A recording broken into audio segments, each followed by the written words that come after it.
Hello, sir. Step right in. The store is open.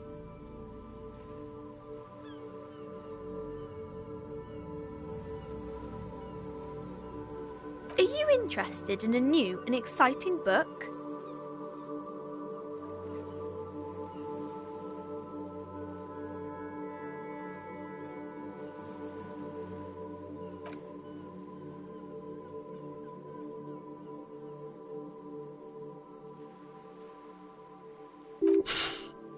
Books?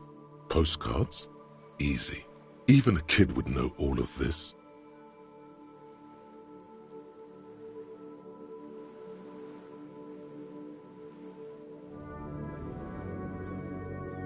Don't be a fool.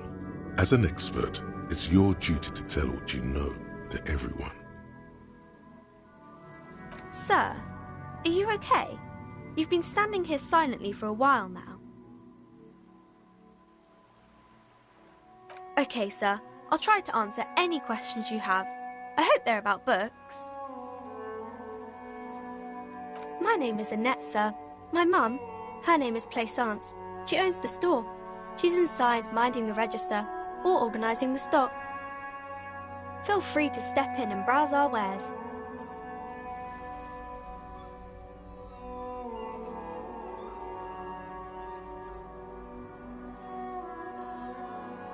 I'm signalling that the store is open.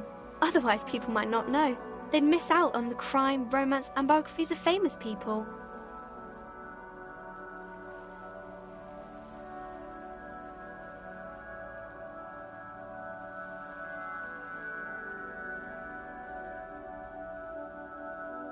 Oh no, sir. I'm happy to help Mum by luring in customers.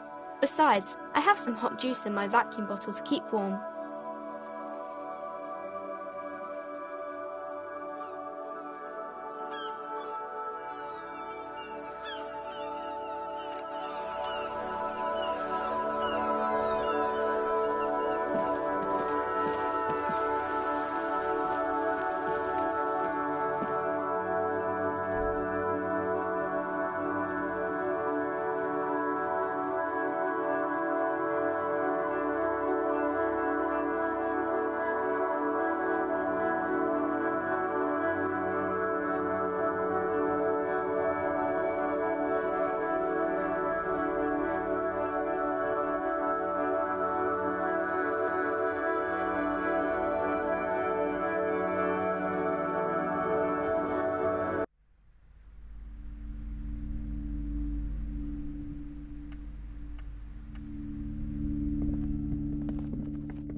The display rack is brimming with worn paperbacks featuring an extremely muscular, sword-wielding barbarian on the cover.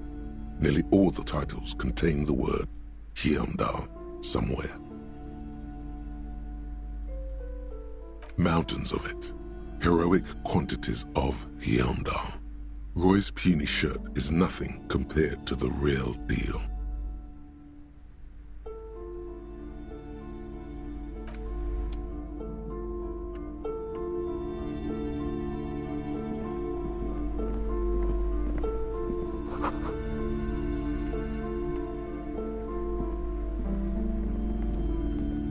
A small mountain of colorful board game boxes.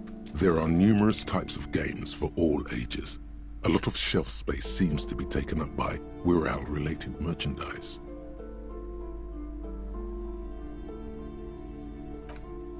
Wonderful board games, sir.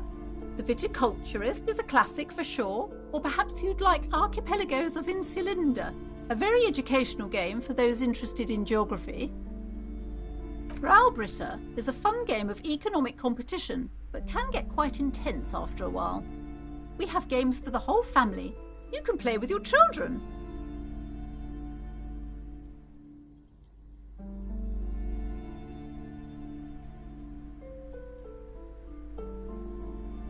Friends are technically like family. For playing with friends, I'd recommend Suzerainty. It's a civilization building game where you build a civilization, then set off to brutally colonize and repress other civilizations. It'll cost 12 Rial. An endless variety of source books, lore books, and codices litter the table. The topmost book is titled Welkin Compendium, 2nd edition. There's also a large hardbound tome with intricate cover art, The Hunters of Catawak, Boreal Creature Compendium, and a Pick-Your-Path adventure gamebook titled Tales of Wirral, Cavern of Velkrag. Books in a board game section? Who wants to read books? There's a box that says Wirral, 3rd edition Mega Setting Supplements Module. The side panel notes, a fantastique adventure board game, new maps and miniatures. A sticker on it displays 25 real. That price is steep, but then it's the 3rd edition Mega Setting Supplement, so it makes sense. Lousy auras there. No, role-playing games are popular among those types. You know, who are into those kind of things. Personally, I don't like it. Not at all. I've heard they turn people into occult enthusiasts. That they have rituals where they try to summon entities. Highly immoral stuff. You can still buy them, though.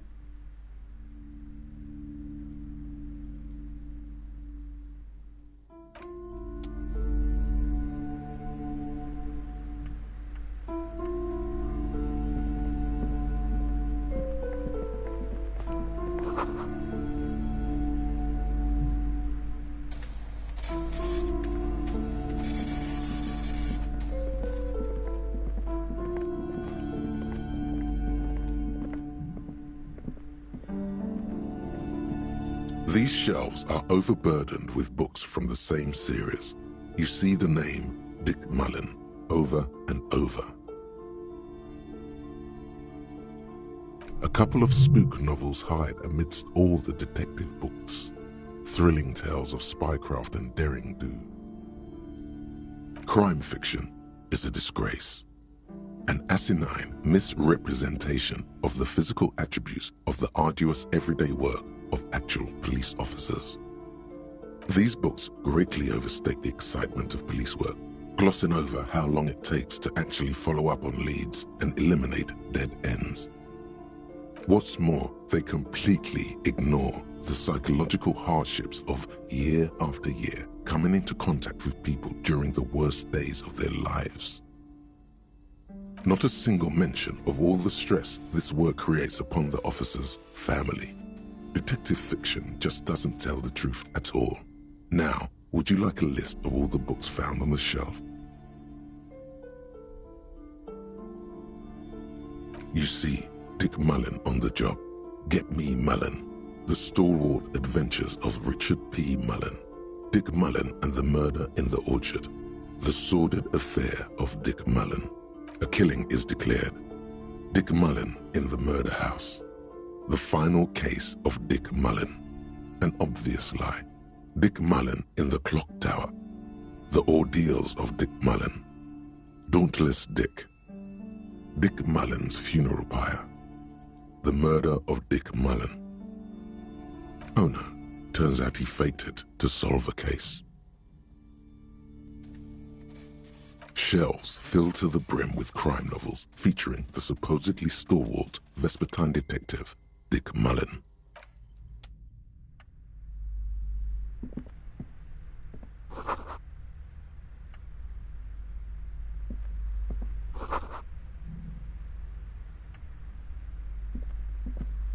The plaque on the shelf reads, Biographies of Famous People. You see a large variety of names, none of which ring a bell.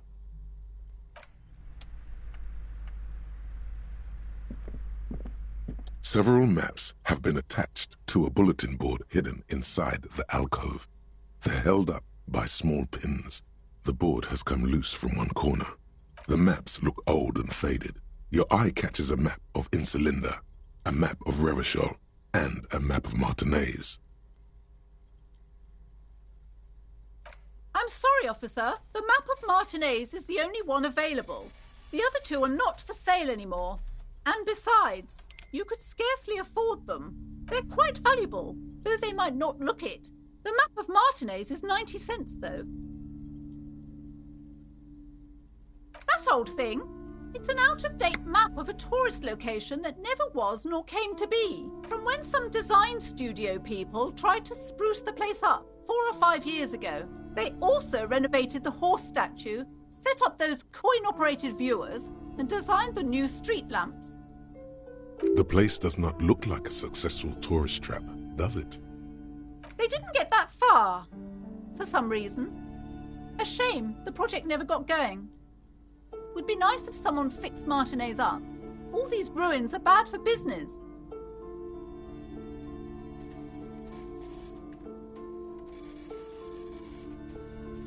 Always good to be informed of your surroundings.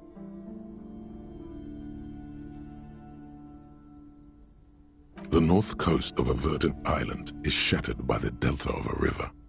It is the River Esperance. Countless bridges put the shards back together, connecting city blocks to river islands. La Delta says a great artificial heart in the center, teeming with life forms and construction. To the east, rolling hillsides, Le Jardin, Stella Marie, the suburbs of Saint-Baptiste, swallowed up into the megacity. They sound rich to you. This is Rivershell East. Houdon, it's somewhere to live, not bad. Then there's Jamrock. It's bad. People shouldn't live there, but they do. Then Forburg. It's almost as bad and much larger. Then Coal City. It's the worst. It's so small you can't even see it on the map. No, wait. There it is, north of Jamrock, the strip of coast next to the Greater Rivershell Industrial Harbour. It looks downright despondent. It's almost Coal City, to be honest.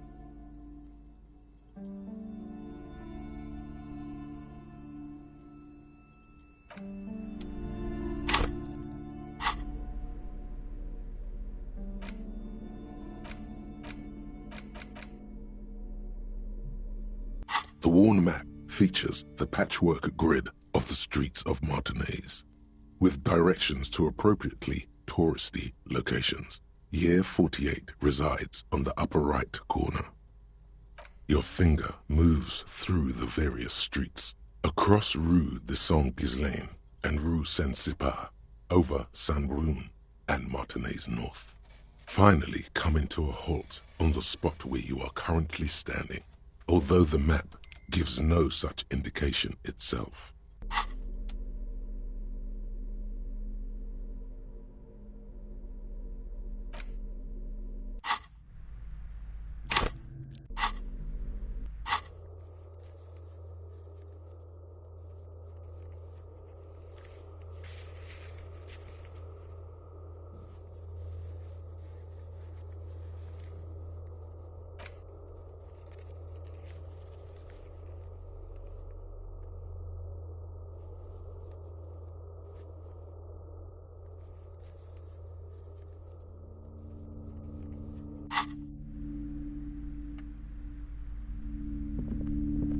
This bookstore is not strictly about crime, romance, and biographies of famous people. There's also a wide range of paranatural literature. Amidst the various books, you find one written by someone named Matthias W. Dundas. It's about wholeness, unity, balance. These three things are very important to the working class mind. The point of the book, and many others on this shelf, is to give people medicinal advice in situations where they don't have access to paid health services. Various paranatural books still litter the shelf. Sir, please, no browsing in that shelf. That wisdom is not for free. I can't have you end up, like, opening a police store next door and stealing my customers. Oh no!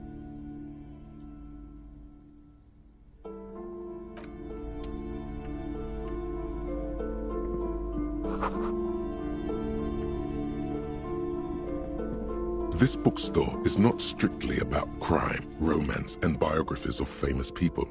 There's also a wide range of paranatural literature.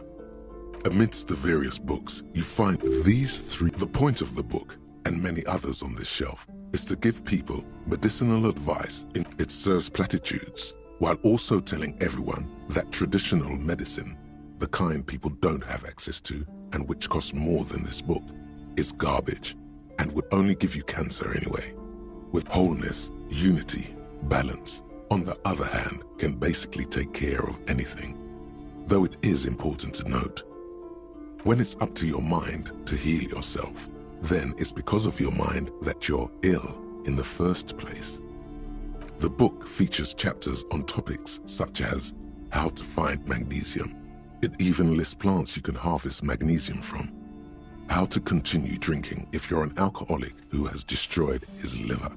There's even a chapter on the ancient Seraïs tradition of using duck gallbladder preservatives to treat and prevent sexually transmitted diseases. Pre- and post-factum apply. Nothing worth buying.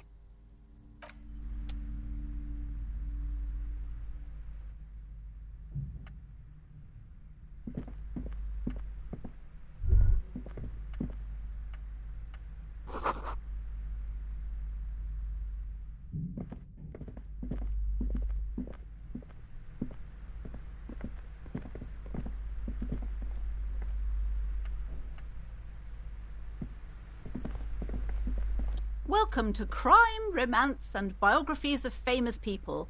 My name is Plaisance. Be welcome, and please take responsibility for the energy you bring into this space. I am the proudest owner of our little shop of culture.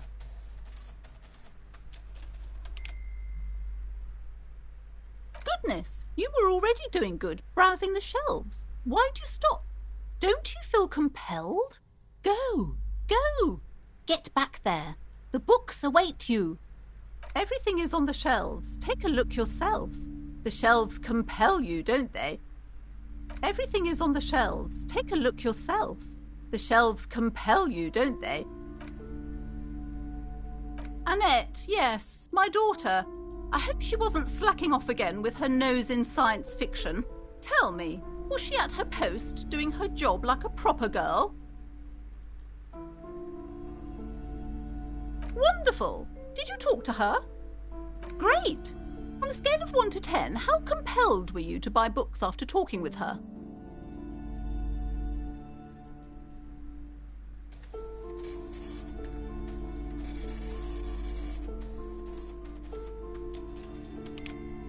My precious, her dedication brings joy to my heart. If you have children, I hope they turn out as great as my Annette.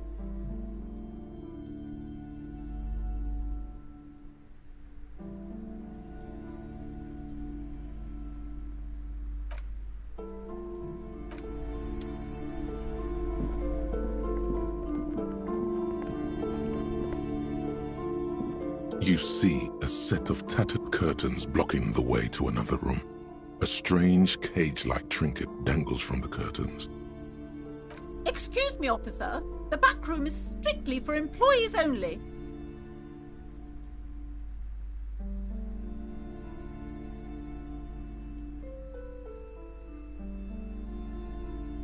Nothing. Now please go back to browsing the books.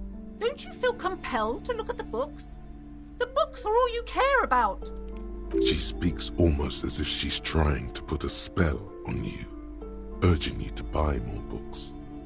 Oddly enough, the more she tries to draw you away from the curtains, the more alluring they become. You see some kind of charm, an irregular polyhedron assembled from bones, sticks, and straw. Inside, a disturbing fish head with empty eye sockets stares at you. This is a traditional Seminese ward, meant to provide protection against ill luck, bad dreams, curses, and other supernatural scourges. Inhabitants of Île de Fantôme, the Seminine Islands down south. Aside from poking at it suspiciously, there is nothing else to do with the fish head charm at this time. The curtains remain shut before you.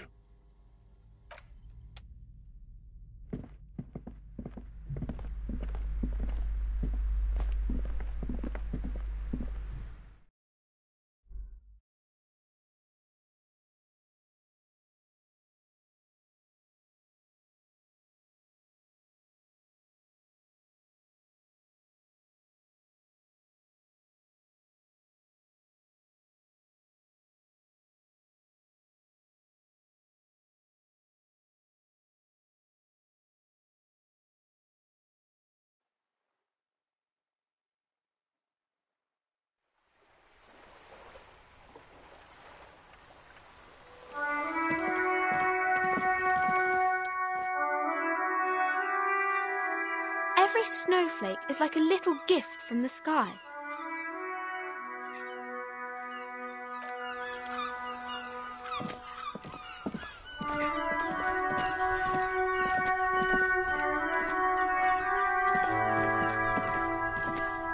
This Post Lavantorie mail collection box has been heavily vandalized with graffito. A closer inspection reveals 2 bullet holes in the front. A faint sticker on the side reads, RCM Emergencies Desk number 8102, with a slogan, Mankind, be vigilant.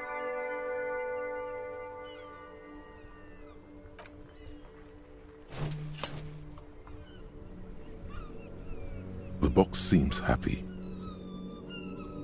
Eat shit pig, fucked by the coon, and St. G with a crown have been scribbled on it.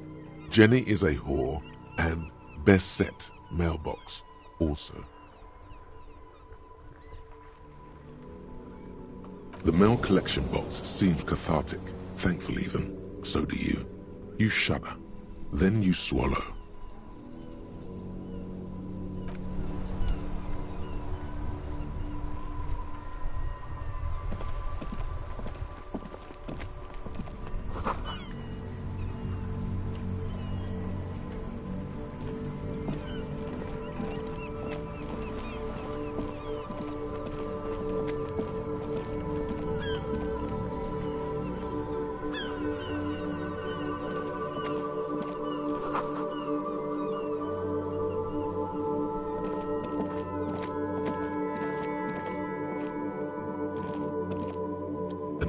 Call box with a matrix of push buttons lists all the companies in the East Delta Commerce Center.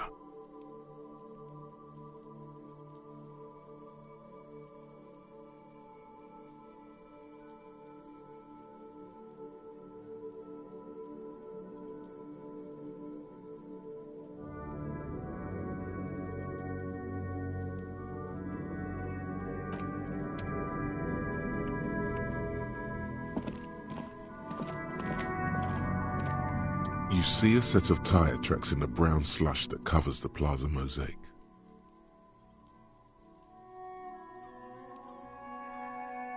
Hard to say. Your vision is blurred and you're having difficulty concentrating thanks to your relentless hangover. The tire tracks were left here by an unknown event that took place some days ago. It's a message, written in the language of burnt rubber. Some of that rubber stuck to the tiles right in front of the whirling in rags. This is point A. The driver started there and then accelerated straight into the fence. The driver proceeded to back out of the yard, barely stopping before hitting the adjacent building. Before heading south, must have been in a hurry.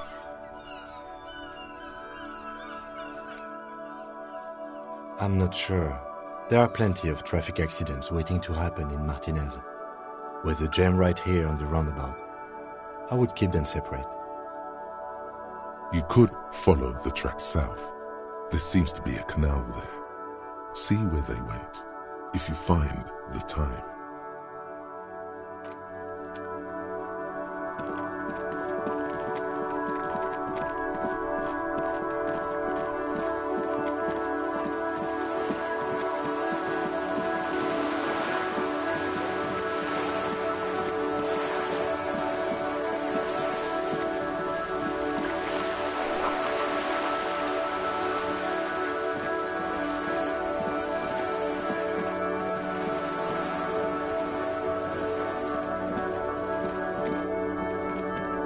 This is a wall on the side of an apartment building.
see a young man on a balcony nursing a cigarette.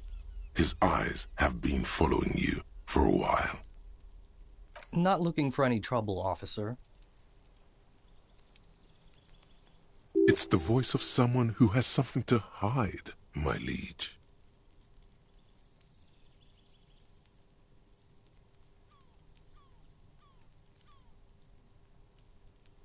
I don't want to be seen talking to the gendarmerie, if that's okay.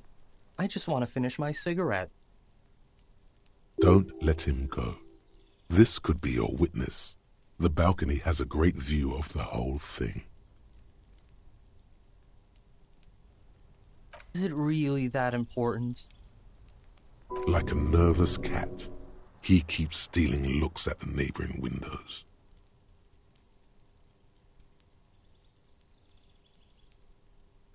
All right, but make it quick. Once I finish this cigarette, I have to run.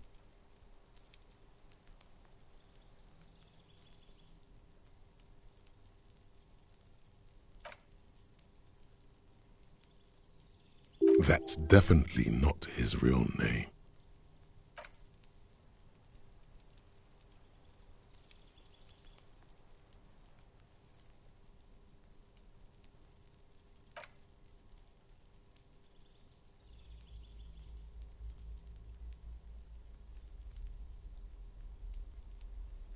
We will remove the body as soon as possible. Now tell us, where were you last Sunday?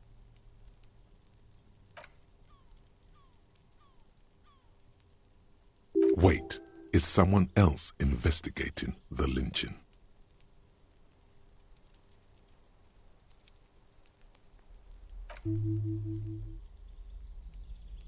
And when did you speak to this more muscular gentleman?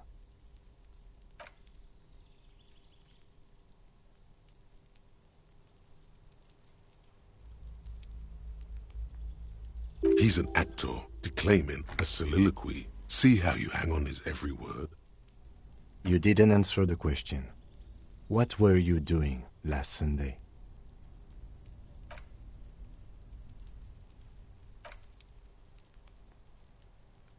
A Sunday friend. How intriguing. He doesn't reply, gesturing no with his cigarette. In the neighboring windows, you can see faint reflections of his silhouette, all from different angles.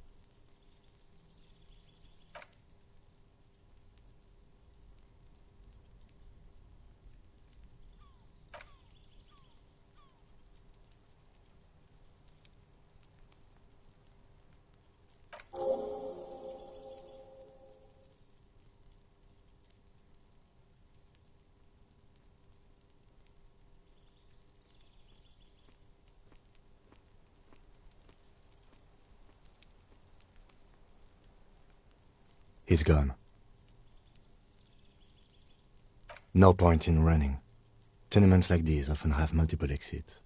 If he doesn't want to talk to us, then he'll know how to hide himself. He could be a witness. Him or his Sunday friend. Either way, we need to look into that muscular type who's asking about our case. There has to be a way of getting inside the building. Once we've found a way in, we can ask around for his apartment.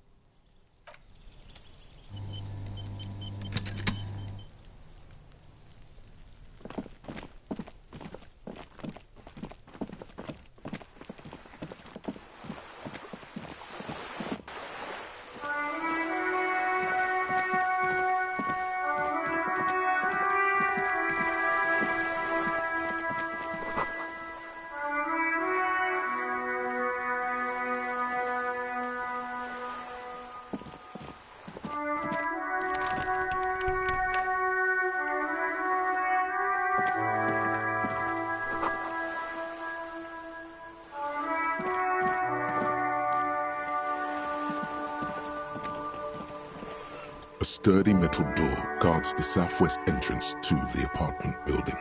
It's locked. This could be a way into the apartment building the smoking man vanished into.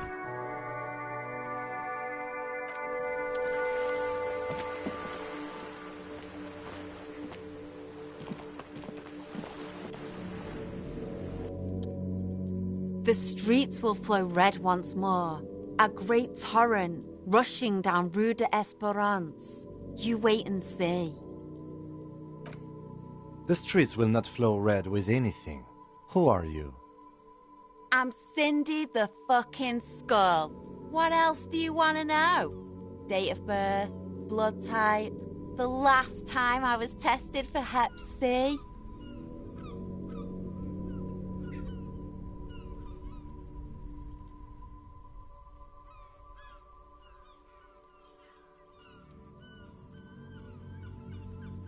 Ask away, pigman, but I don't promise to answer.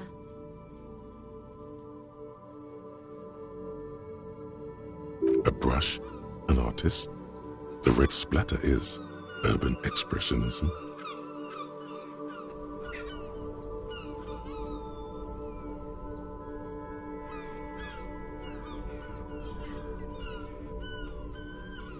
I ain't no snitch, pigstein. Go forth and forage in someone else's shit. No shortage of squealers in these parts. Actually, there is a shortage of people who talk to us in a normal, calm, informative manner. We weren't put on this earth to make your life pleasant, fucko. She nods disdainfully toward the woman performing maintenance on the boat docked next to the pier. Hatred? Disgust? It's difficult to tell which of the two is more present in her girlish features.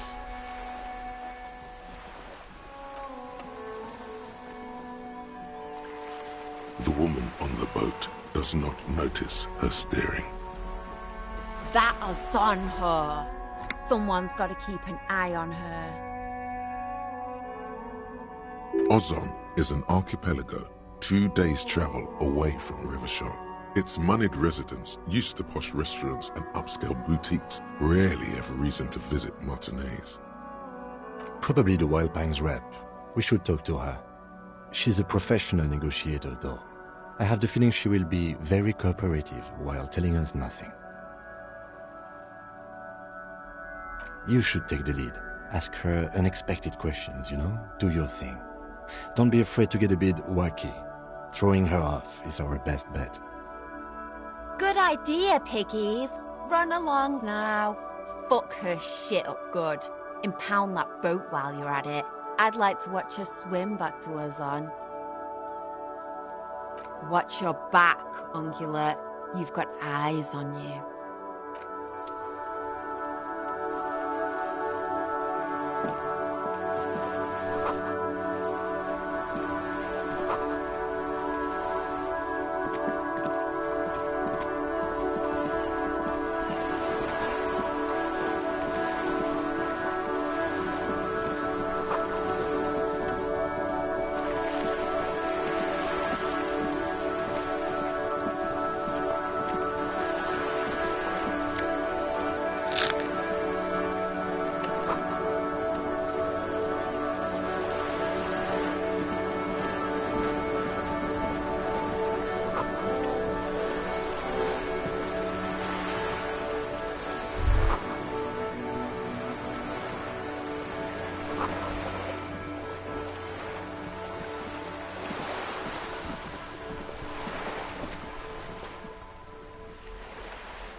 Joyce L. Messier. I represent the board of Wild Pines, the owners of the harbour. You gentlemen must be from the RCM.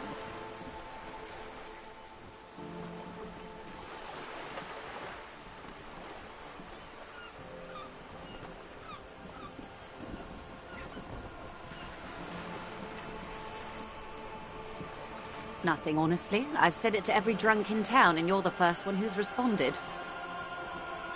Relax. She meant it in jest.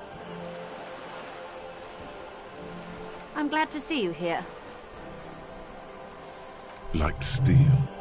There is strength there. If she wanted, she could sink her nails deep into your skin. I was dispatched to handle a strike, not a lynching. Anything I can do to assist the RCM in this matter, I will, gladly.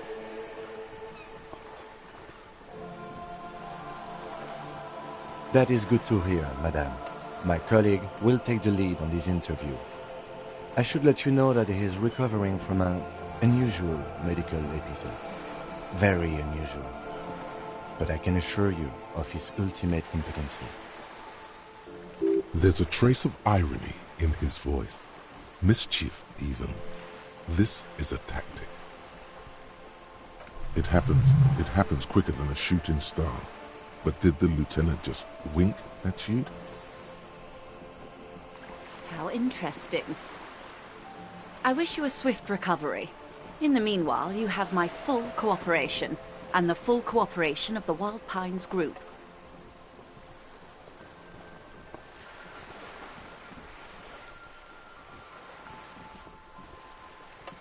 Why, yes I am.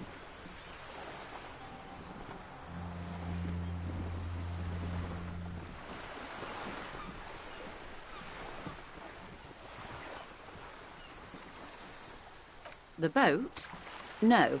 It is called Cordelati 19 because that's the type of sloop it is. My sloop? I like it a lot. It's the eel's hips, baby. I'm enjoying this part of the interview. It has so little to do with the murder we're investigating.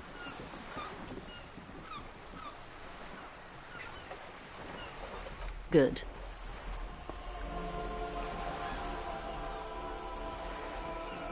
What we do. I'm afraid I don't speak for Wild Pines as a whole. It's a giant undertaking. There was a touch of discomfort there. She wants to merely represent. The Pines' core competency is logistics. Container shipping, freight, that sort of thing. See those airships there, blinking? Those are the shipping side of things. And that is the terminal. Another subdivision deals with energy, oil and gas exploration, offshore platforms.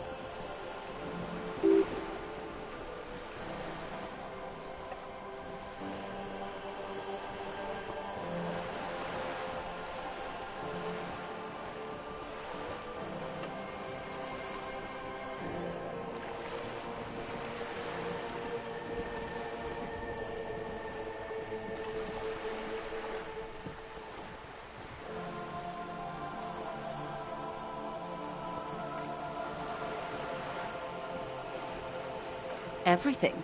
Right up to, but not including, trade secrets.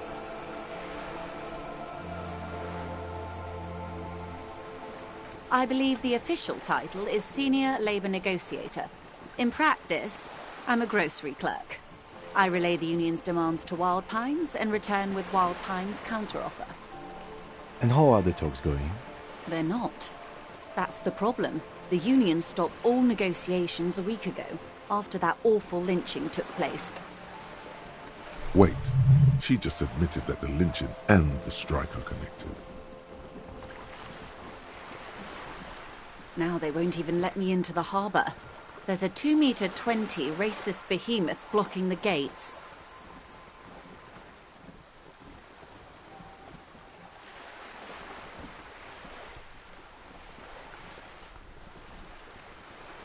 Yes, I believe there is a connection, but that's a subject for later.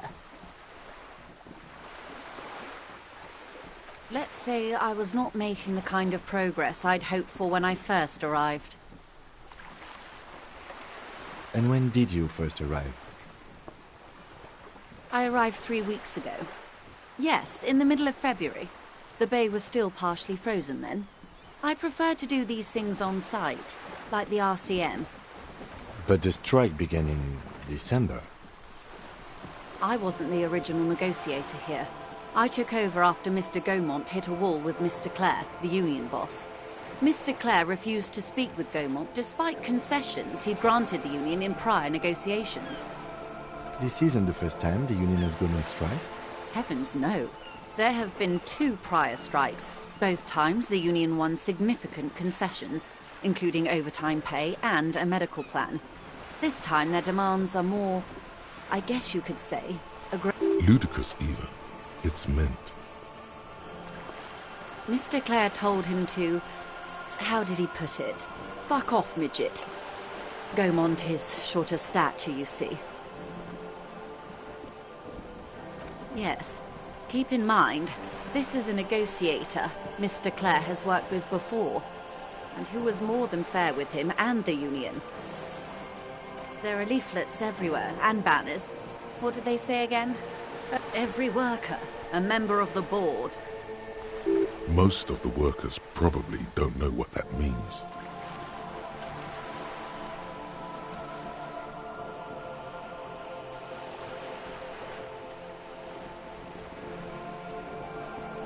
In its defense, another said, demand democracy. Pretty tame stuff compared to every worker, a member of the board.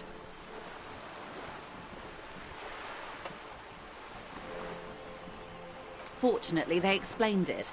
Every time the Wild Pines group makes a decision about anything, it needs the signature of each of the 2,200 workers in its Martinez terminal.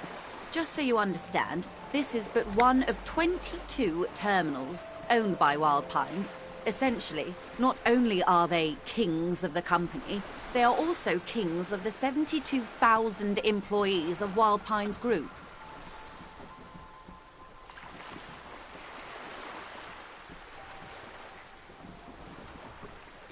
I'm not sure. Naturally, I assume that was just their opening position. A hard-nosed tactic with a side of mockery. But there's been no follow-up, just the same nonsensical slogan repeated over and over again. And now, people are getting lynched, I hear. Behind the whirling in rags. A disastrous situation if there ever was one. Excuse me, from whom did you hear about this lynching? I first heard it from the bowyer at the gates. The one whose very name advertises his aversion to work. I think he said it was, "Call me mañana." This checks out.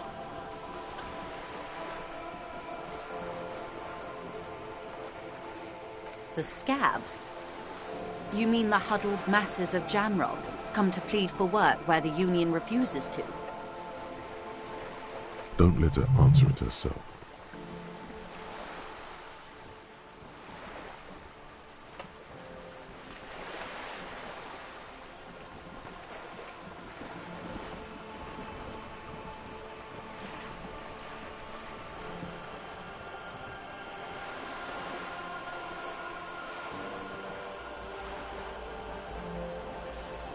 If these strikebreakers were organized by Wild Pines or its affiliates, then it would be a company secret. I could not share it with you. Not yet, at least. It's implied. She's open to discussing this matter with you at a later occasion.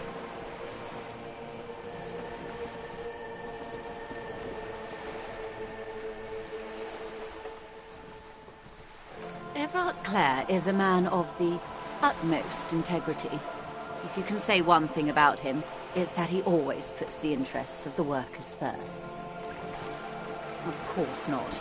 Everard is fantastically corrupt. I imagine he has a thick, viscous goo where you and I have blood. If you were to prick it with something sharp, you could see it oozing out. A knife, maybe? No, a rapier.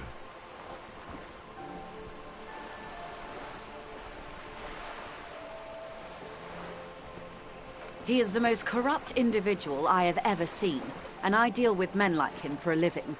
If there is anyone more venal, more irredeemably nepotistic, then it's his twin brother, Edgar. Yes, Edgar looks exactly like his brother, except for that lazy eye. He also talks exactly like Everard does, and when one's term as foreman is up, the other takes over. It's how they circumvent the term limits, you see, with a funny little switcheroo. While in office, they've embezzled God knows how much of their workers' dues.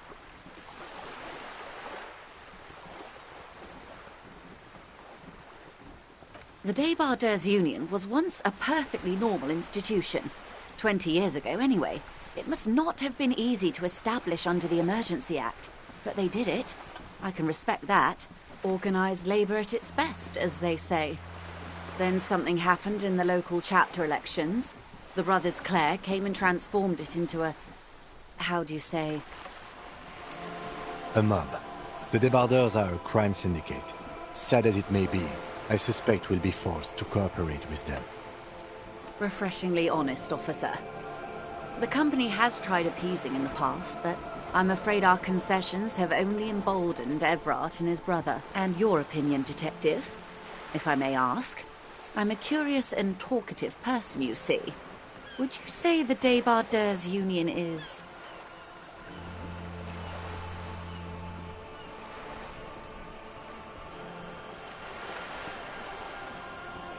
Indeed, and a hungry one. Sadly, Wild Pines have cooperated with what amounts to a crime syndicate for 2 decades. However much you feed the leech always hungers. I'm glad you asked. There was a woman, the previous forewoman of the Union. She disappeared. Disappeared? Yes. On the last day of the local chapter elections, her daughter phoned in and said she wasn't running anymore, or coming to work. Ever. End of story. This forewoman, her name? Sadly, the company records do not even give a name. She's just forewoman in private correspondence, Holly. I don't even know if it's a sir or given name, and I don't have access to the Union's files. Indeed. The company suspects foul play, but there's nothing they could do. It was a Union matter. The point of the presentation is, these kinds of things happen around the Clares. Watch out when you're dealing with him. Thank you for your concern, ma'am. We'll be just fine. Of course. How else can I help? Quite a few things, I'm afraid. The information I'm to share with you includes sensitive trade secrets. For the sake of my employer, I have to ask for your names and badge numbers. Of course, ma'am. We should have introduced ourselves. I am Lieutenant Kitsuragi, from Precinct 57. And this is my colleague from Precinct 41. I'm afraid he doesn't have his badge at the moment. I hope mine will suffice. How curious. Why is that, Detective? I see. So, are you saying you lost your badge during the course of this episode?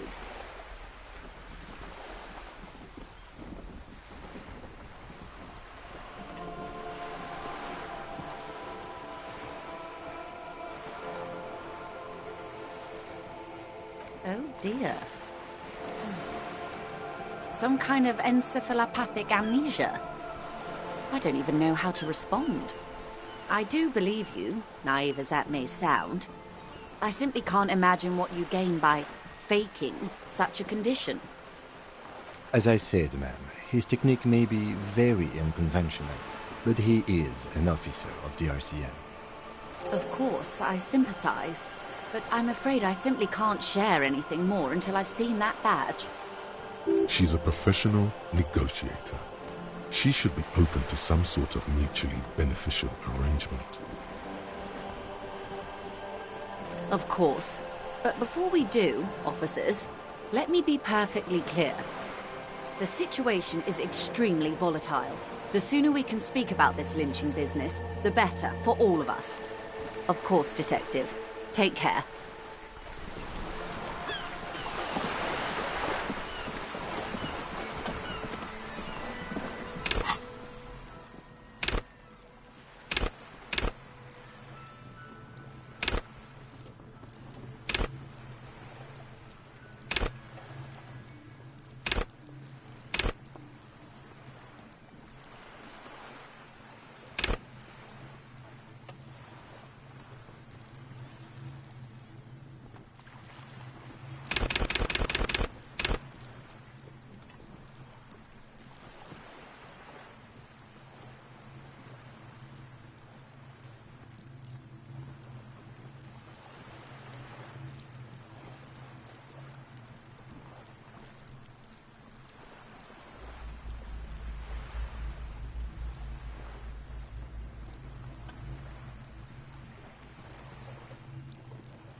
worn map features the patchwork grid of the streets of Martinez, with directions to appropriately touristy locations.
A sturdy metal door guards the southwest entrance to the apartment building. It's locked. This could be a way into the apartment building the smoking man vanished into. The door rattles against your knuckles, but there's no response.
That sugary black rum stain on the counter makes you teary-eyed with joy. It's almost touching how syrupy and sticky it is. How long have you been up already? Oh, excuse me. Do you have something better to do than lust for sweet syrupy rum and lemonade? With a twist of lemon? Maybe lime? Maybe who cares? Just rum?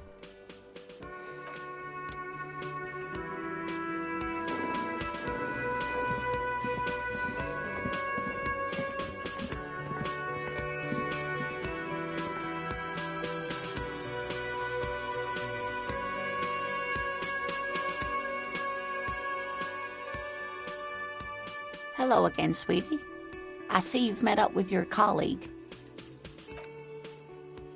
Wait, who's Sweetie?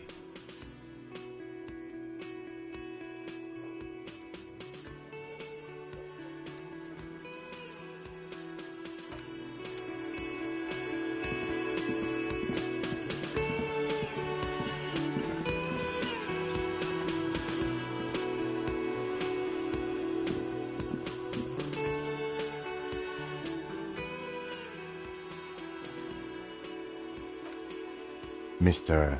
Gart, right? Yes.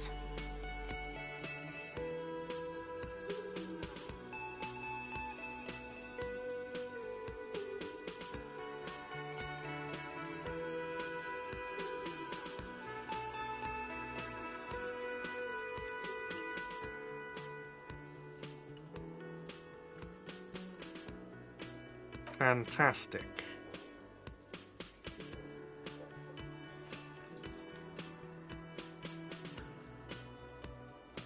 Right. Now, I know it took us a while to arrive at the scene. It also took you a while to call us and report the dead body. It was you who placed the call, yes? No, I only just got here. It was probably Sylvie who called you. She usually works the bar here. I'm only temporarily taking over her duties. Do you have her number? As a matter of fact, I do. This sounds like something you can use to call this Sylvie later. You said you just got here. From where? Are you a local? What, of Martinez? No, I live in Jamrock. I only sometimes come here to keep an eye on the place. This is just one of the many, many cafeterias I manage. But you still know your way around, yes? In case we need directions. Yes, I know where some things are, but as I said, I don't live here. I just used to work here. And I'm not going to start working here again, if that's what you think. I didn't imply that. Detective. He probably means this is where you step in and ask your questions.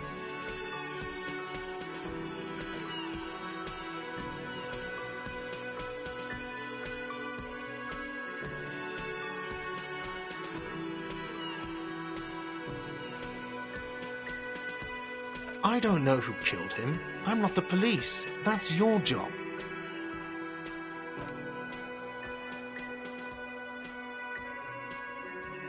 Haven't you asked me that already? What is it with you and this woman? She has nothing to do with this. Okay, you got me. She went away because of the dead body out back. And because I asked for her number. That's why Sylvie went away. I hope you appreciate that. Thank you.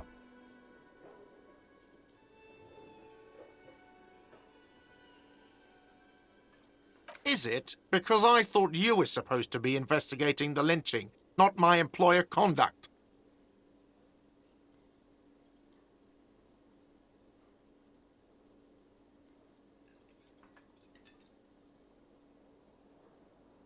Good for you. Was there something else? I'd like to get back to what I was doing. Let's go. Not so fast. You owe me 130 real.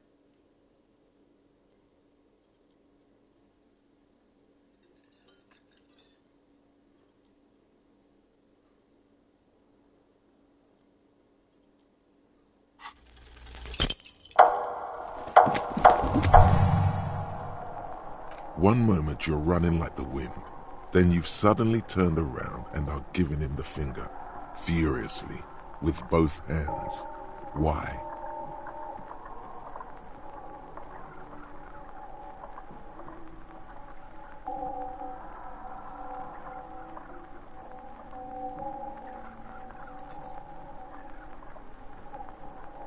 That's true, yes, and it's worrying. But let's not fixate on it. Look at that stupid bartender instead. He has no idea what's going on. You and your fuck you fingers floating in the air. Barkeep's got his mouth agape like an idiot. You showed him. Watch out!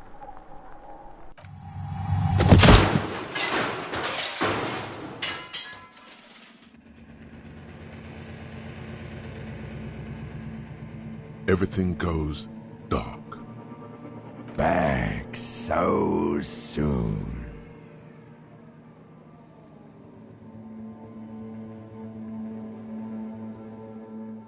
Admit it, you just missed the quarter light. The darkness on the edge of town. I was wrong to let you go. I should have kept you here. Is it bright where you are? Is it terrifying? Have you felt the love?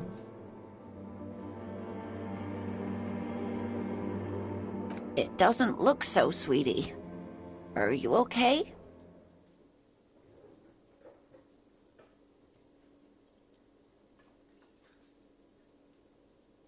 No, you have sustained a trauma to your lower neck.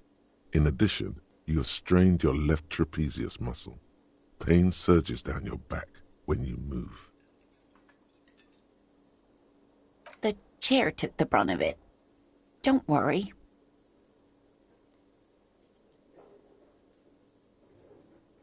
Are you sure, ma'am? Yes. Check on him. Sir, I didn't mean for this to happen. I'm sorry. This has always been a cop-friendly place. The drinks are on the house, okay? There were a lot of drinks on the tab. I still have to charge you for 3 nights and the broken window, though. That's 100 square. He's shaken. Barter now and he'll cave in.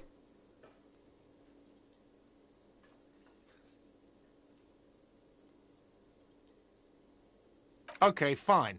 I'll take it off your bill. Sleep in a post-apocalyptic hellhole if you want to. Just know I won't give you another room.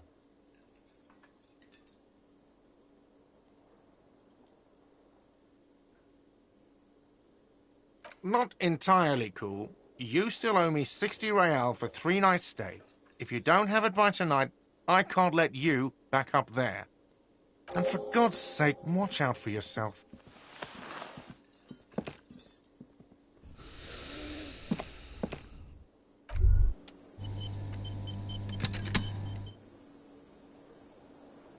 By the way, where is home? The address is coming up blank, and this place sure isn't it. But you've been at this hostel cafeteria for only 3 nights. Where were you before? You had to be somewhere. Why did you say that?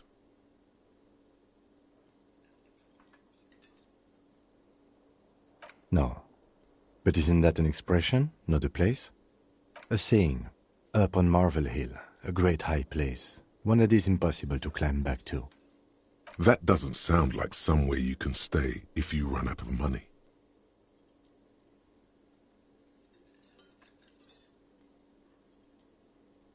You can try. Run some addresses in your head when you get the time. Maybe a street or an apartment will...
Of course.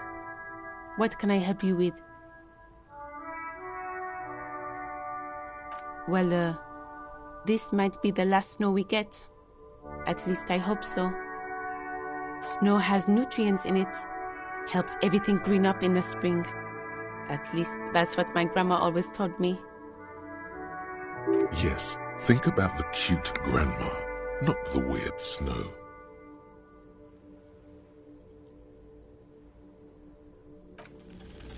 Stop looking at her. Look around. What do you see?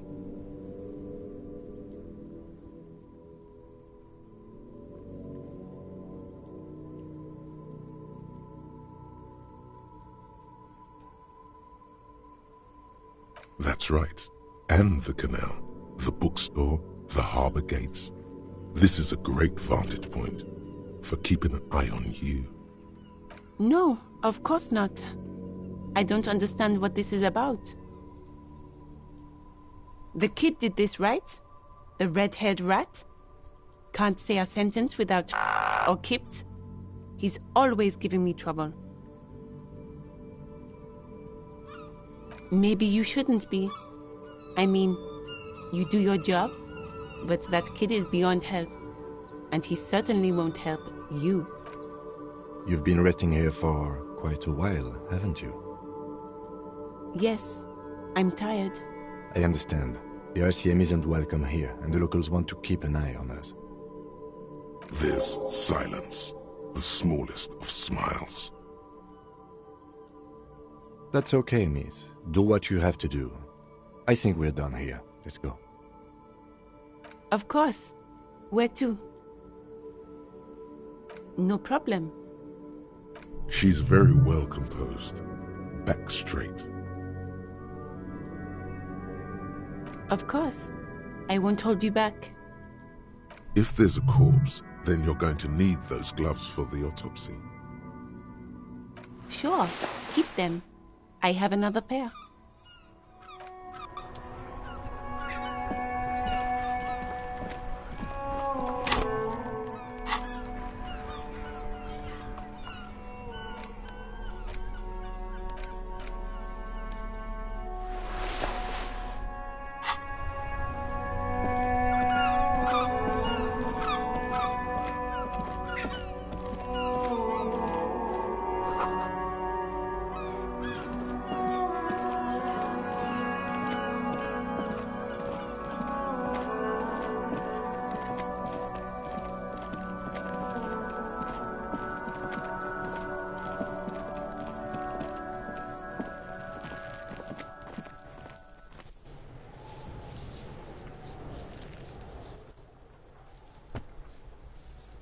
Does Kuno care?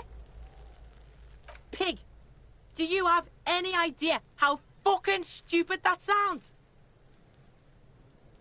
Kuno's cruising his bitch on the town, and the bitch comes back griefing to the Kuno. What is up with that? Get the fuck out of here, fat ass! Those pants are too small for you. The pants are totally okay. Don't listen to her. She's trying to give you body image problems.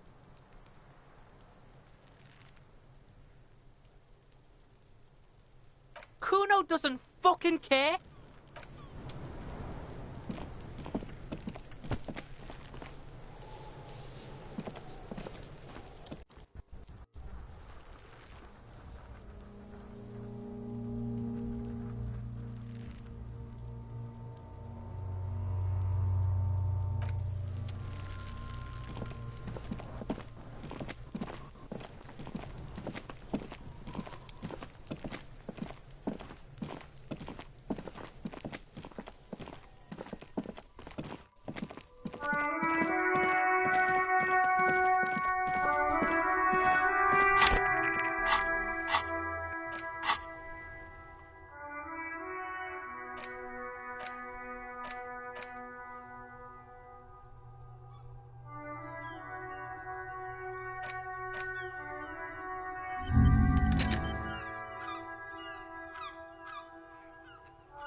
unpromising race pupil returns.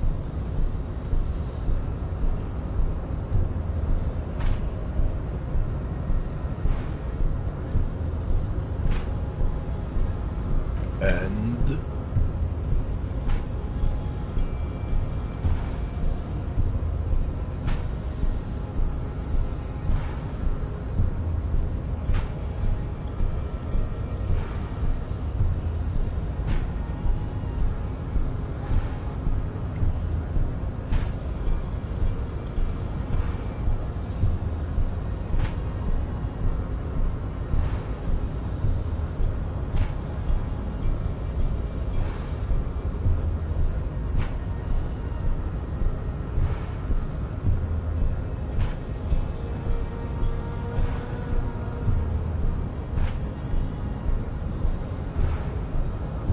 look, babe.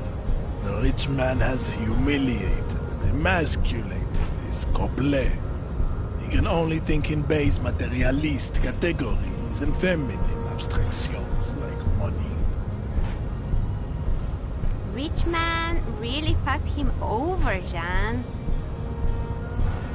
His rage is already played out on the stage of history as the grotesque tragedy of revolution. All it can accomplish now is impotent academic text and neurosyphilitic rock and roll melancholia.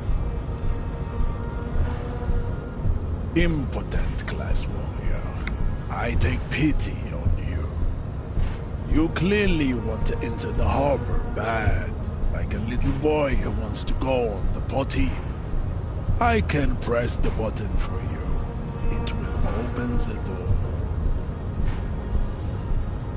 Very well. You may enter the door once. Our race conversation here has concluded. Finally. Let's go.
An imposing combination of a punch clock and a payphone is looking down at you from the wall.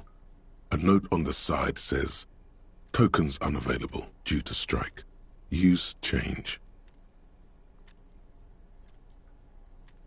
The machine swallows your coin and seems to be waiting for your next move.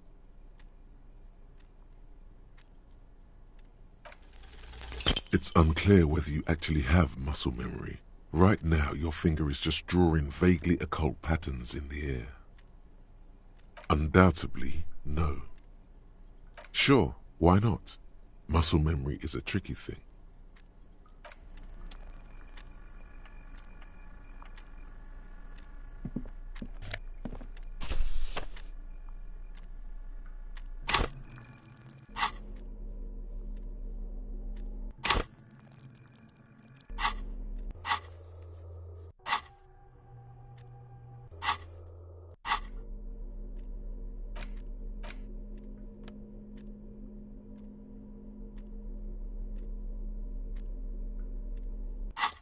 The front of this quarterly journal features a large satirical portrait of the late King Friesel. From the sides of his head, a pair of white antlers spread to the corners of the cover. To your disappointment, there aren't any full-color pictures to direct your attention. Just column after column of closely set text, interrupted occasionally by little doodles in black and white. After rifling the pages with your thumb several times, you return to the table of contents. The magazine is divided into several sections: international development, Kunst und Kultur, and local concerns. Just inside the cover, there's also an editor's note.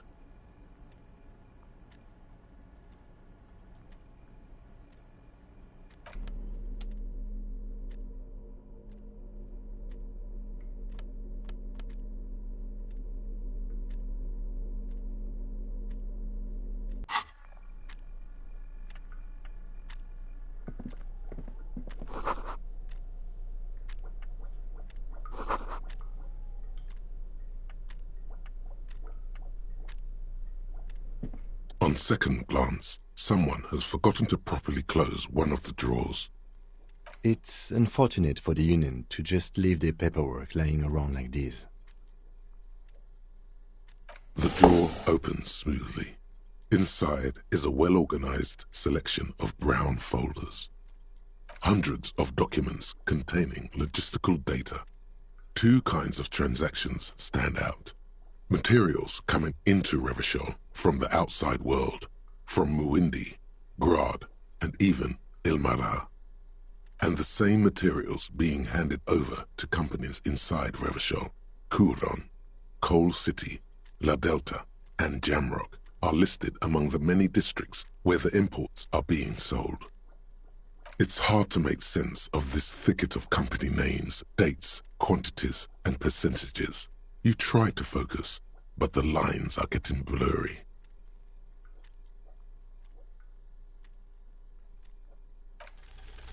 Look how blurry all the lines on these papers are. How unwieldy your own willpower is to yourself. You're like an absurdist Samaran monk, focusing through not focusing. Hermeneutics was almost within your grasp, but now only vague letters float before your eyes. Less meaningful, but aesthetically more pleasing.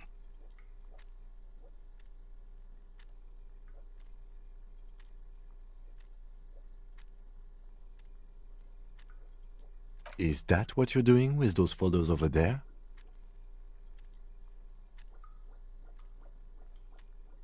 My thought exactly, officer. Shall we? Hundreds of documents containing logistical and the same material. You already went through all of these. The drawer slides shut.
Looks like someone left his tarpaulin cloak hanging on the railing here.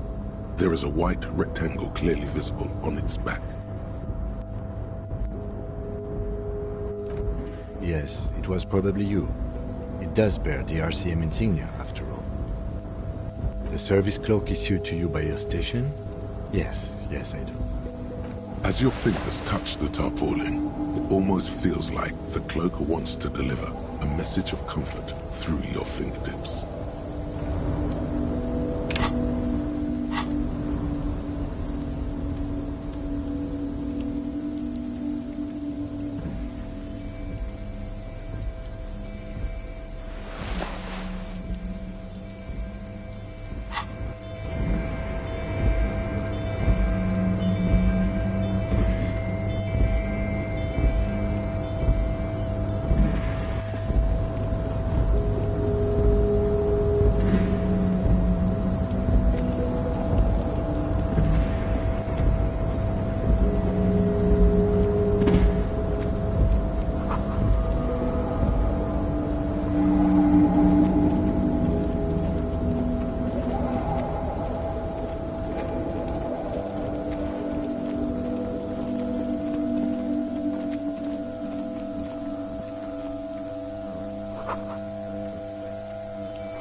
Control panel with several knobs.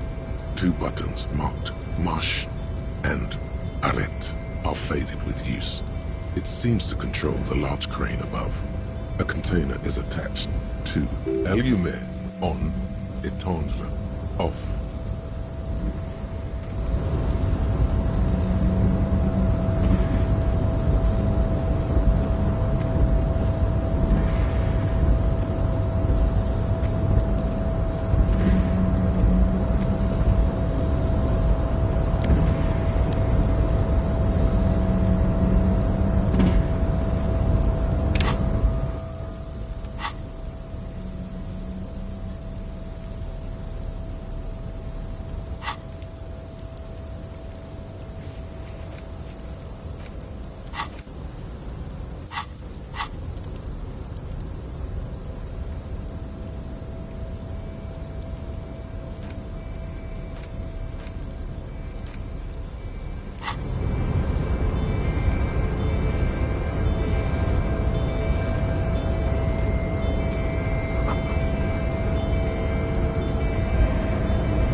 lyrics to this container song are being made up as he goes along.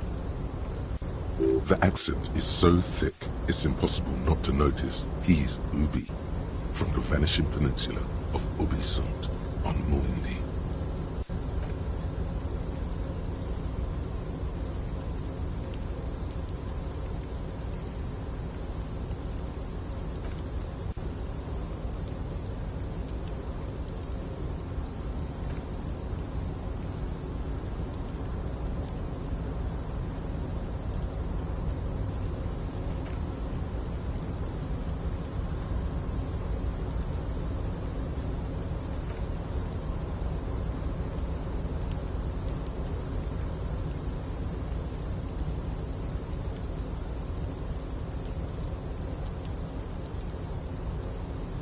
Oh, I'm just making some covers for them containers here.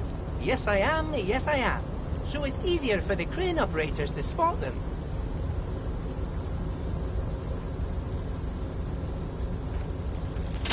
The containers in the yard are green in Wild Pine's livery, and the mountains rising behind Leo is all red in Union colors.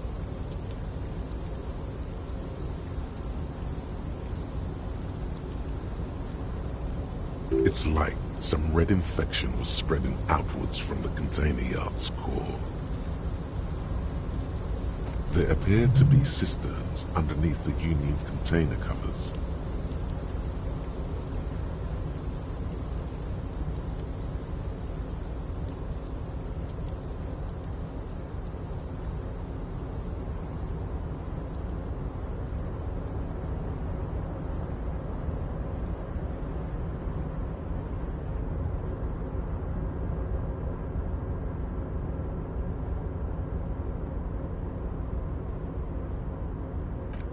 Yes, they are hiding it from the inside. All the red containers have the Debarders Union logo on them. No, not really. Mr. Everett doesn't tell me all the big things. Says I go and tell them to everyone. Oh, I don't know, mister. They say it's some chemicals. Most of them have labels on them, I think. Oh, no trouble at all, mister.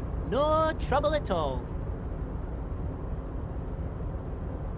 Oh, yes. Born and raised in Arish, mister. Mum had to leave my dad after he got a bit violent. Took us here to the new world.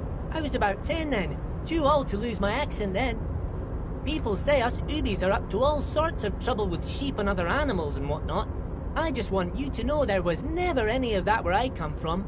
No, sir. Those are just nasty rumors. Thank you for clarifying that, sir. Oh, most of the guys are down at the gates, keeping the scabs from coming in. We're on a strike. The whole union is. You don't have to work when you're on strike. Ha! We haven't worked for 2 months now. So no one is working? Not everyone is down there, of course. Mr. Everard is in his office, where he always is. And Jean-Luc is guarding the gate. But Titus and his boys got into some drunken trouble and Everard sent them on a nice vacation. For a week or so.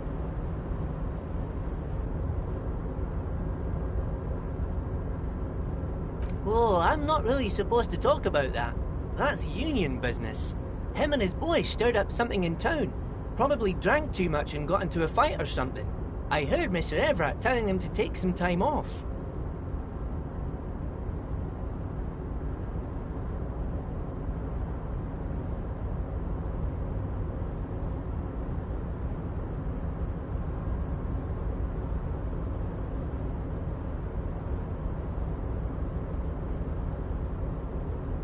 No, I don't think they killed anyone.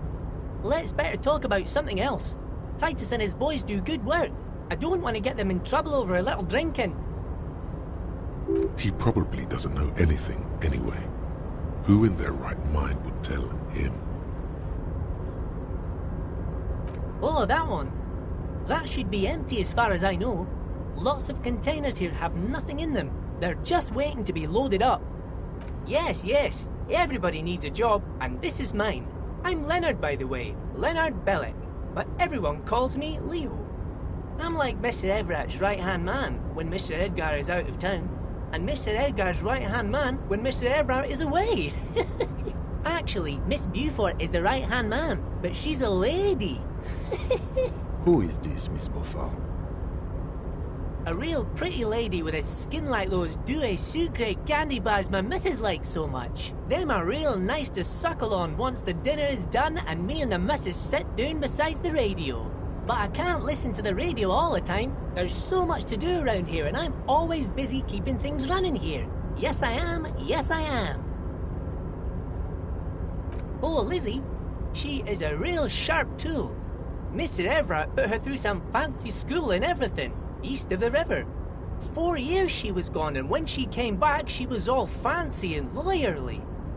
He respects that word. That's obvious. But she's a real nice girl. Grew up in this here neighborhood. Knows everybody and gets along with everyone. Real pillar of the community one day, I'm sure. If me missus and me was to have a child, I'd be real happy if she turned out like her. But she can't have kids. Dr. Lemaitre said so, and she knows about such things. Been a doctor for almost 50 years she has. So Everett trained a lawyer named Miss Beaufort. Interesting.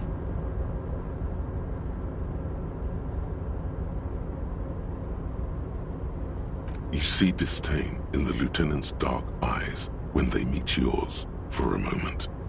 He does not approve of you ridiculing this little man.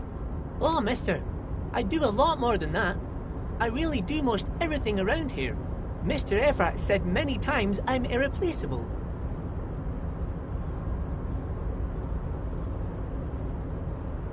Oh, you want Mr. Everett then? He's an awfully nice fellow, he is. Him and his brother are both nice fellows. They've lived their entire lives in this here neighborhood.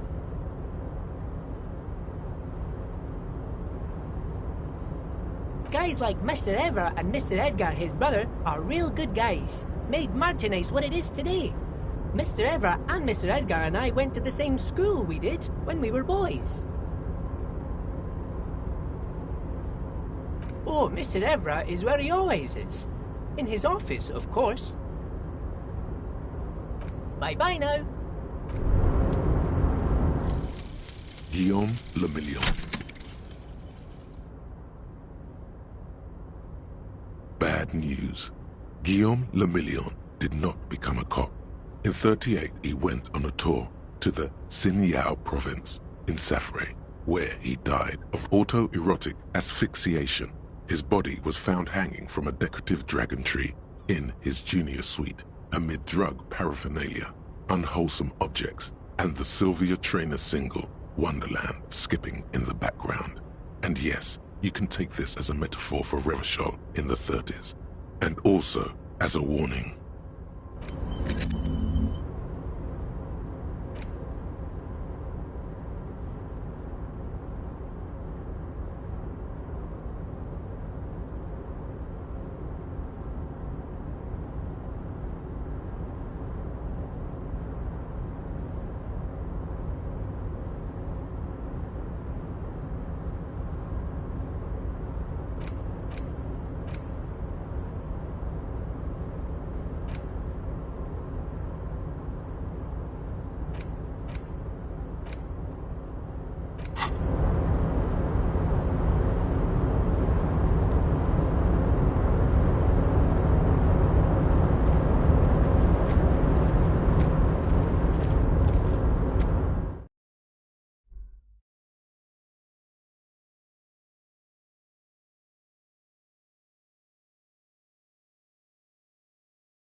is a walrus of a man seated behind a large desk. He looks up from his work, not the least bit surprised to see you. With great effort, he straightens himself up in his chair, yet says nothing. He simply stares at you. With a mixture of expectation and impatience, well bottled.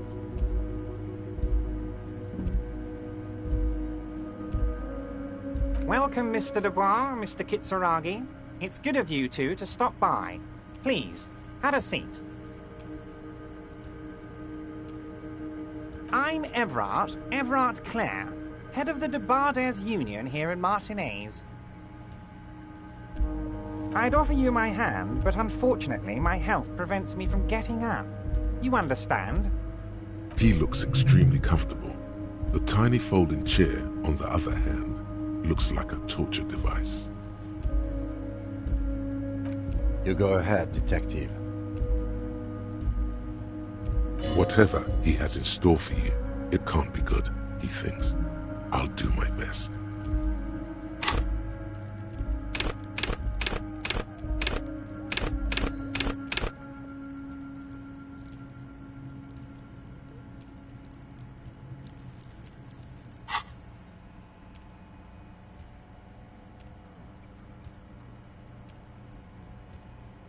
Forget about that. What's with this Dubois stuff? You're getting some seriously bad vibes from that name.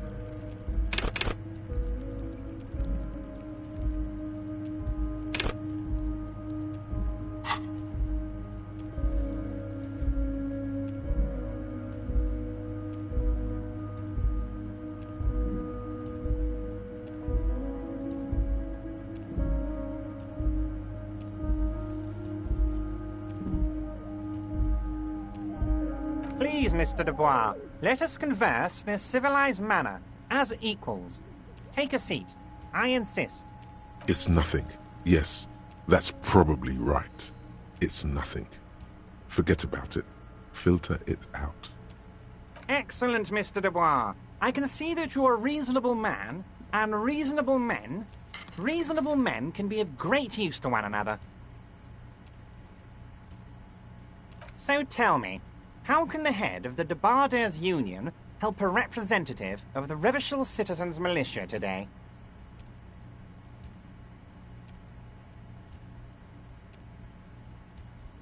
The chair you're sitting on has got to be the most uncomfortable chair in the world.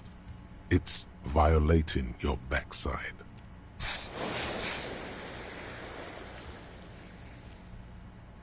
Oh, by the way, I heard you got a rather rude reception from a certain Lawrence Gart. Some people have no manners, it pains me to say.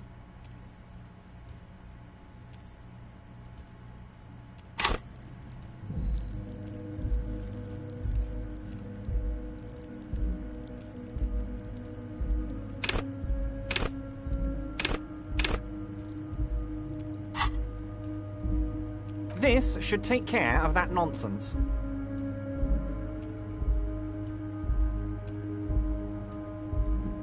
It should be sufficient to cover your expenses for a few days and patch over your differences with the cafeteria manager. Go ahead, take it. Wow, that's 25 real. That's good money. You need it.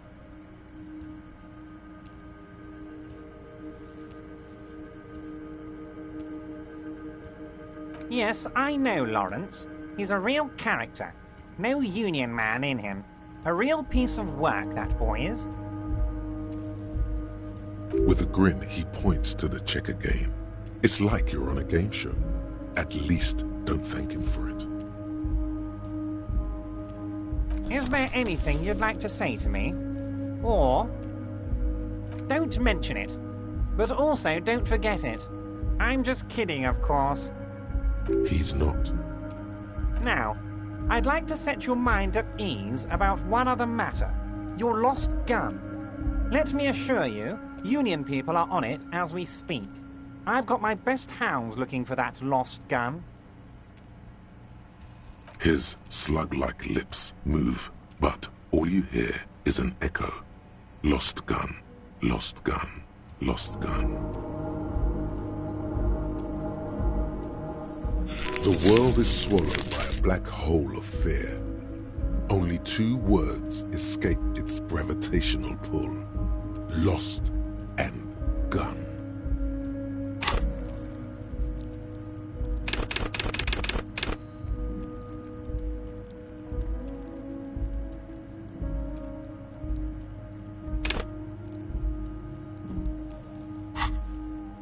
When he said, "Don't worry," he actually meant, be very worried.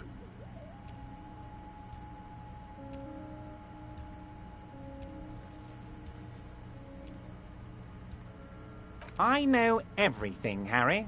Right now, I know that you're worried. Don't be worried. Everything's going to be all right. It's not like you left it loaded. You didn't lose a loaded gun. Local children aren't out there playing with it right now, pointing it into their own mouths. It's in a safe place. I just know it. I have a feeling everything's going to be all right. It was loaded. There were 2 bullets in it. You always keep at least 2 barrels loaded.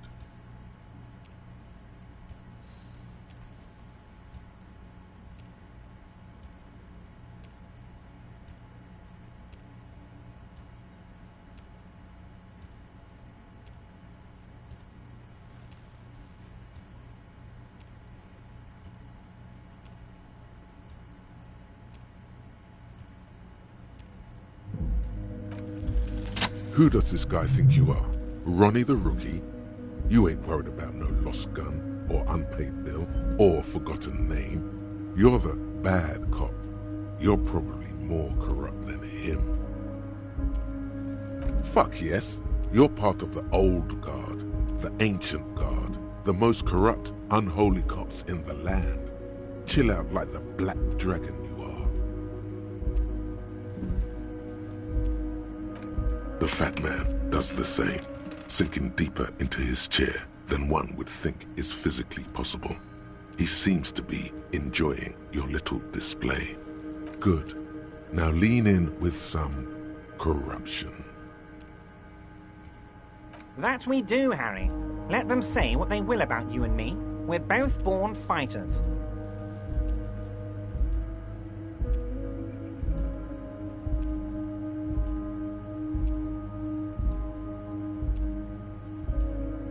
Why, thank you. It's always nice when a fellow professional appreciates your work. That's it. Now kick back and add a final flourish for dignity.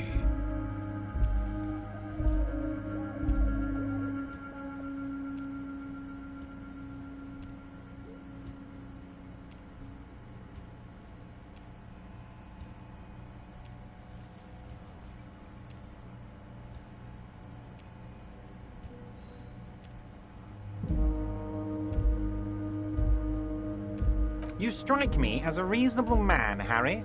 I like that in a law man. Let's cut to the chase, shall we? What can Everard Clare do for you? I think we'd like to ask you a few questions. Don't you think so, Detective? Somehow you managed to get yourself out of this one. Now quick, keep the momentum up. Ask questions. Whatever you do, don't ask him about the gun first. You don't want him thinking you're scared.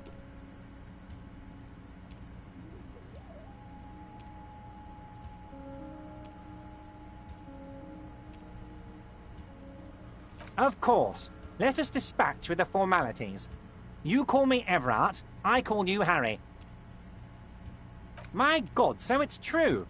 I didn't want to believe it, but you are a fantastic science fiction amnesiac cop, aren't you? What are the odds of that? I think the odds of that are very low. It might be a good idea to hide your confusion. I mean, see what his game is first.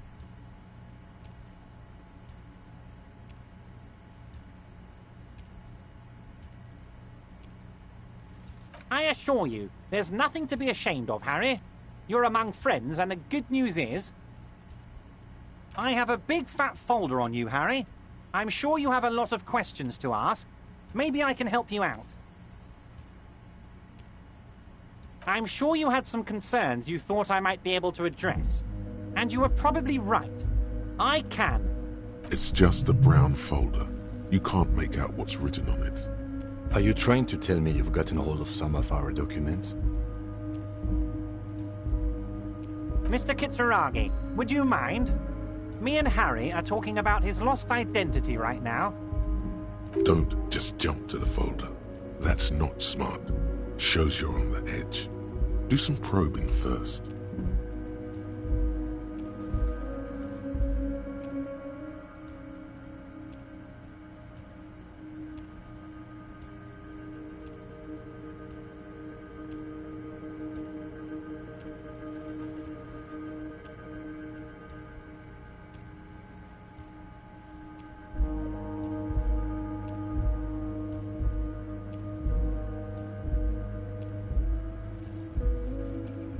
It's Harry. Harry Dubois. Don't be silly, Harry. Harry Dubois, that's a real man's name. A Union man's. Mr. Kitsuragi doesn't seem even slightly empathetic to your memory loss, Harry. I, however, wish to help you any way I can. But of course, Harry, your precinct is the 41st and you live in Jamrock. You're a Jamrock boy. A long way from home, but that's okay. He doesn't really seem to know any more about it.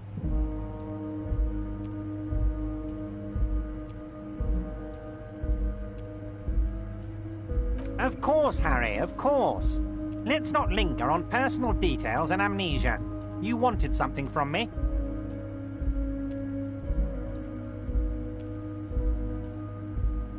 Oh, that's very nice. I haven't gotten around to her yet. I'm very, very busy, you see. I hope you're getting along. One thing I want to make very clear, Harry, is that this is not some kind of union versus corporation situation. Everyone is just pals here.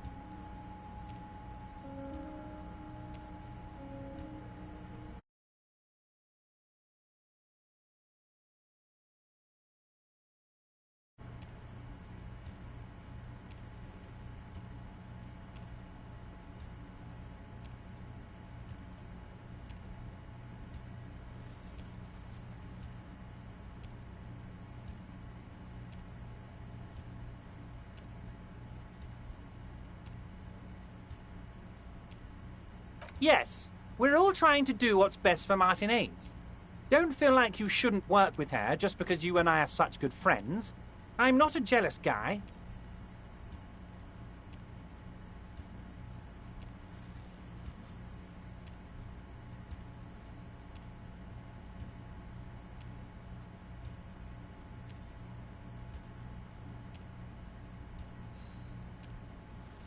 Vanished? Harry, the woman left her casserole in the oven and couldn't make it here in time for the voting. Oh, did I leave my casserole on? Better go home and check. The election can wait. When she got back, the whole thing was over. Wait, there was no mention of a casserole from Joyce. Harry, Harry, Harry. Do not fixate on this little matter. Maybe it was a rabbit stew, or a hairdryer, or an iron. The point is, her heart wasn't in it. Mine was. This particular brand of humor he has, it makes for a fine distraction. What do you mean, Harry? Nothing. I let him go.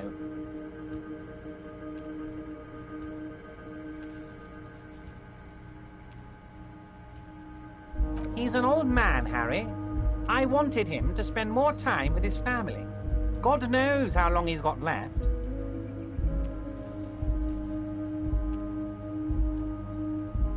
Harry, I have little people in my organization. I would never call someone a midget. What is this?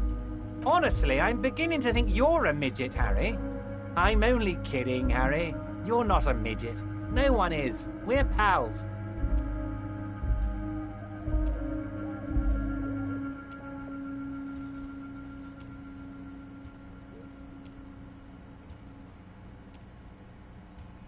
If she actually wants to see me, she will find a way.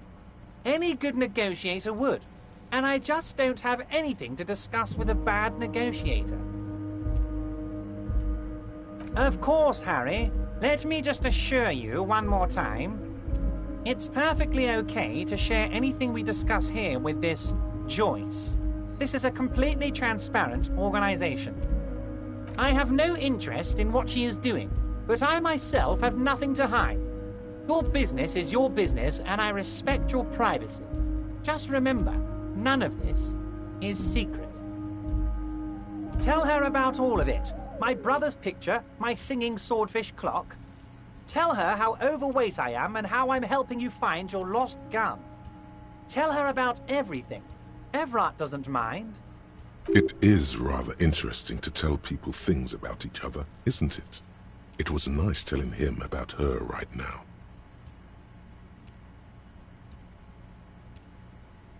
Oh, of course. That's your main thing here. That's why you're in Martinez. I know everything that goes on around here, and I would love to discuss it with you. I mean, it's no secret that the lynching is connected to the strike. So much to talk about. Honestly, it's been weighing on me so heavily. I understand you need to interview me. But there's a thing that's been keeping me up at night. I want to talk about the hanging.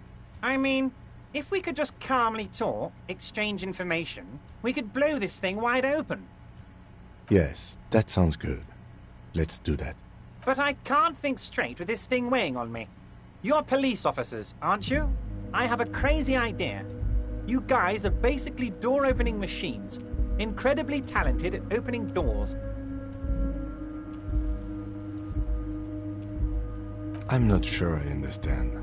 If you're asking us to break down someone's door, it's not going to happen. Come now. I just need you to go open a little door for me and leave it unlocked. A simple thing. Absolutely nothing shady about it.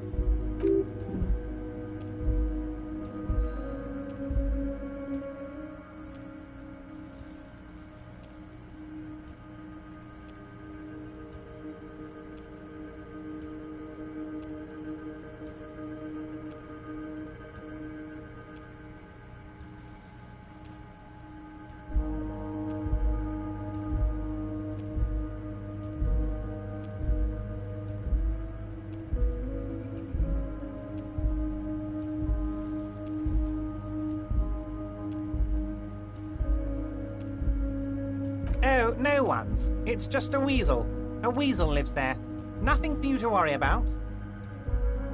A loud blabbering weasel. When weasels feel no one is watching, they start acting foolishly. Just go there, unlock the door, and leave it open. It's been such a burden on me, Harry. I just want this to be over so I can discuss business with you. Harry, I'm a very busy man, and more importantly, I don't have that extraordinary physique you do. You look like you could run around all day. You want to send someone a message that the police are working for you. I repeat, I'm a very, very busy man, Mr. Kitsuragi, and therefore I must occasionally enlist outside help. So what will it be, Harry?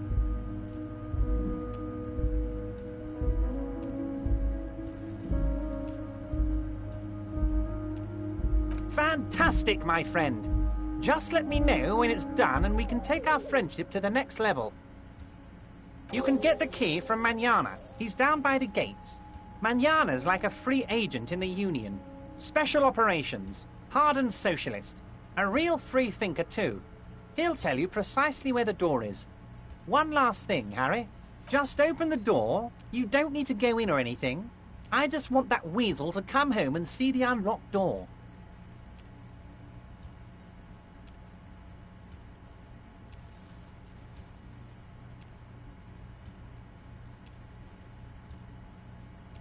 Yes, your lost gun. My best men are on it. They're turning every stone, searching every playground, asking kids, grandmas, everyone. Your gun will be found, Harry. Let me assure you of that. It's just a matter of time and effort. The only way to find it seems to be working with him. He might even be holding your gun hostage.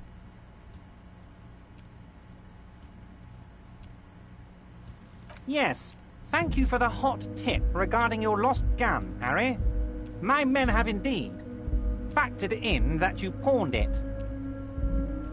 Now please, let the professionals do their job. Kick back, Harry, relax. I have great guys on this.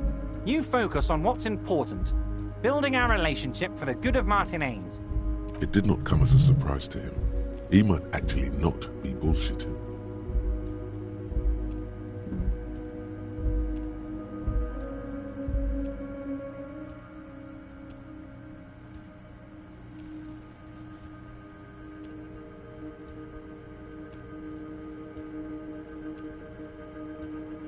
Damn it, Harry. That's exactly what it means.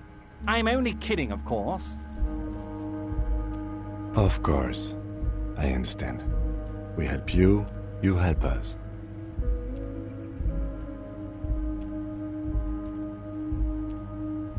Wait. You need this to get in and out through the gate.